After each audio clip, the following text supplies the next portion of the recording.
ketika ada seorang laki-laki yang sudah terlanjur memiliki kedekatan dengan seorang perempuan yang bukan mahramnya, maka mau tidak mau, suka tidak suka, pilihannya hanya dua. Dan ini harus dilakukan, dan ini harus dipilih.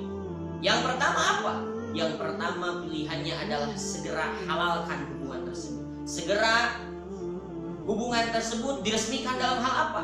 Dalam hubungan yang disebut dengan ikatan pernikahan. Jadi kalau kita sudah terlanjur dekat dengan seorang, laki-laki dekat dengan perempuan, perempuan dekat dengan laki-laki yang bukan mahram, apapun kalian menyebut statusnya, mau yang menyebutnya pacaran, HTS atau apapun itu, saya tidak terlalu peduli soal hal itu.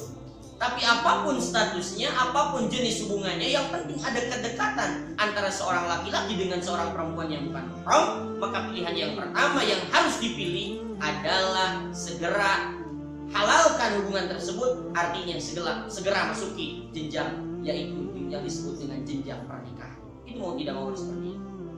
Kemudian bagaimana kalau kita belum siap? Bagaimana kalau saya tidak mau gitu ya? Kalau kita tidak mau untuk menempuh jenjang ini, belum siap menikah karena memang usia masih belum mampan, kemudian pendidikan masih belum selesai, banyak faktor yang membuat kita belum merasa siap untuk menikah. Maka kalau keadaannya seperti ini, ada pilihan yang kedua yang harus dipilih. Kalau pilihan pertama tidak dipilih, apa pilihan yang kedua? Pilihan yang kedua adalah tinggalkan atau ikhlaskan dia bersama yang lain. Ya, jadi kalau memang kalian tidak mau serius untuk menempuh hubungan pernikahan, untuk memasuki jenjang pernikahan, maka mau tidak mau, kalau orang Sunda bilang wayahna, apa yang harus dilakukan? Segeralah tinggalkan dia. Karena apa? Karena kalau kita berlama-lama berdekatan dengan seseorang yang bukan mahram, laki-laki dengan perempuan, perempuan dengan laki-laki yang bukan mahram, jadi ya, lama-lama berdekatan menjalin hubungan begitu akrab, maka ketahuilah di situ sangat rentan terjadi perzinahan.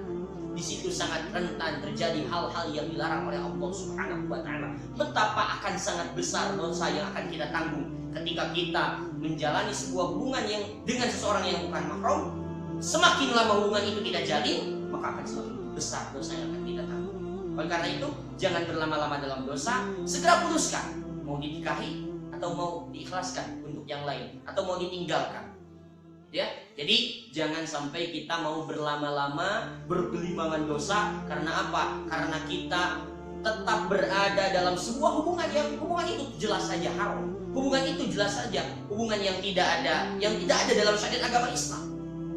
Ya, kemana-mana berdua, naik motor berdua, makan berdua, jalan berdua, foto bersama, gandengan tangan dan lain sebagainya. Apapun mungkin yang hal-hal yang tidak seharusnya dilakukan, bahkan layaknya ini dilakukan oleh suami istri, tetapi dilakukan oleh seorang laki-laki dan seorang perempuan yang bukan mahramnya. Maka sekali lagi, kalau kita sudah terlanjur memiliki kedekatan dengan seorang laki-laki atau perempuan yang bukan mahram, pilihannya tidak ada lain kecuali dua. Yang pertama, segera halalkan hubungan kalian melalui ikatan pernikahan. Kalau tidak mau atau tidak mampu atau tidak siap, maka segeralah tinggalkan pasangan kalian. Tinggalkan laki-laki yang bukan mahram itu. Tinggalkan wanita yang bukan mahram itu. Karena apa? Karena ketika kalian tetap berada dalam hubungan itu, ketahuilah semuanya itu adalah dosa. Ketahuilah bisa terjadi di sana yang disebut dengan zina.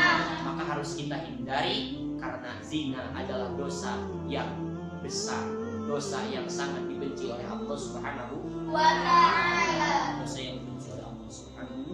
Ini kita harus cerdas, apalagi seorang santriwati yang tentu saja mengetahui ilmu ini haram, ini halal dan lain sebagainya. Maka kita harus pintar-pintar. Kalaulah kalian sudah mau memang untuk menikah, segera halalkan. Kalau belum siap, sudah lupakan, sudah tinggalkan. Tapi kita ingin dengan wanita tersebut, maka apa yang bisa kita lakukan? Kalau kita belum siap, yang bisa dilakukan hanyalah satu, berdoa saja. Berdoa supaya apa? Berdoa supaya di akhir kemudian nanti Allah Subhanahu wa taala tetap menjodohkan kita dengan seseorang yang kita inginkan, dan Allah menetapkan dia sebagai pilihan yang terbaik untuk kita. Wallahu a'lam bishawab.